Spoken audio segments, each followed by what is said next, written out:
लाल सागर में हूती विद्रोहियों का उत्पात अब भी जारी है। शिपिंग रूट्स पर हमले कर सप्लाई चेन को डिस्टर्ब करने के बाद उनके कारनामों से अब फाइबर केबल्स भी प्रभावित होने लगे हैं। अधिकारियों के मुताबिक 3 केबल्स को यमन के हौती विद्रोहियों ने निशाना बना दिया। क्या लाल सागर में फाइबर केबल्स पर हुए हमलों से भारत पर भी असर पड़ेगा? पिछले कुछ दिनों में हुए हमलों के बाद मौजूदा शिपिंग संकट के बाद अब केबल्स पर हूती विद्रोहियों का हमला कैसे खोल में काज की तरह काम कर सकता है, चलिए आपको बताते हैं इस वीडियो में। नमस्कार, मेरा नाम है मेघना सचदेवा। आप मुझे देख रहे हैं लोकमत हिंदी पर। पिछले दिनों लाल सागर और अरब सागर में मालवाहक जहाजों पर कई हमलों की खबरें आप सुन चुके होंगे। इससे काफी हद तक ग्लोबल शिपिंग रूट प्रभावित हुए हैं। अब नई मुसीबत है हूती विद्रोहियों का समुद्री केबल्स को काटना।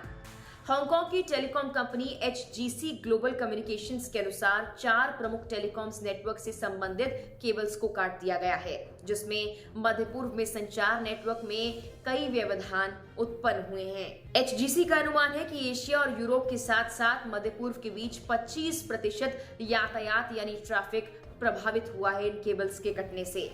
कंपनी ने कहा कि वो ग्राहकों के लिए व्यवधान यानी परेशानियों को कम करने के लिए यातायात का मार्ग बदल रही है और प्रभावित व्यवसायों को सहायता भी प्रदान कर रही है।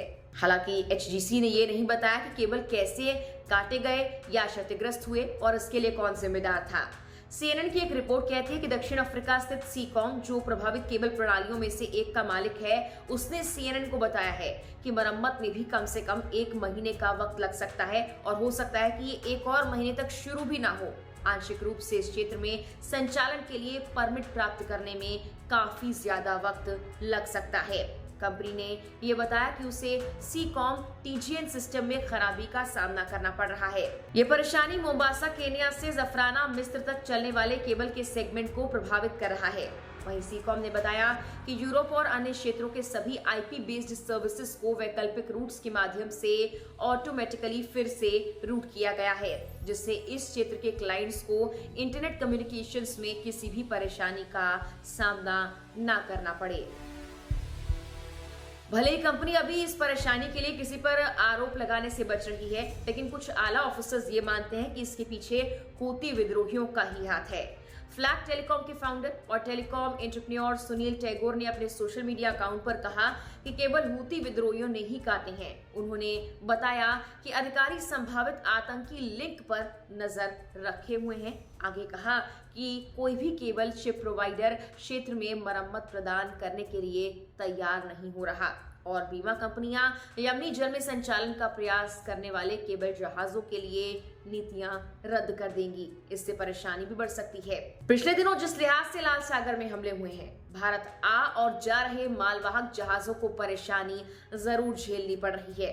कई मालवाहक जहाज लंबे इंतजार के बाद दूसरे रूट से आने पर मजबूर हैं, जिससे उनका खर्चा और वक्त की खपत दोनों बढ़ रहा है। जबकि केबल्स पर हुए इस हमले से प्रभावित अन्य नेटवर्क्स में Asia, Africa, Europe 25,000 kilometre cable प्रणाली है, जो दक्षिण पूर्व एशिया को मिस्र के रास्ते यूरोप से जोड़ती है। वहीं यूरोप इंडिया गेटवे यानी EIG भी क्षतिग्रस्त हो गया है। कुछ सैन्य एक्सपर्ट्स कहते हैं कि हूती विद्रोहियों के पास ऐसे डिवाइस हैं या फिर विस्फोटक माइंस है, जिसके माध्यम से वो केबल्स को नुकसान पहुंचा रहे हैं और आगे भी पहुंचा सकते हैं।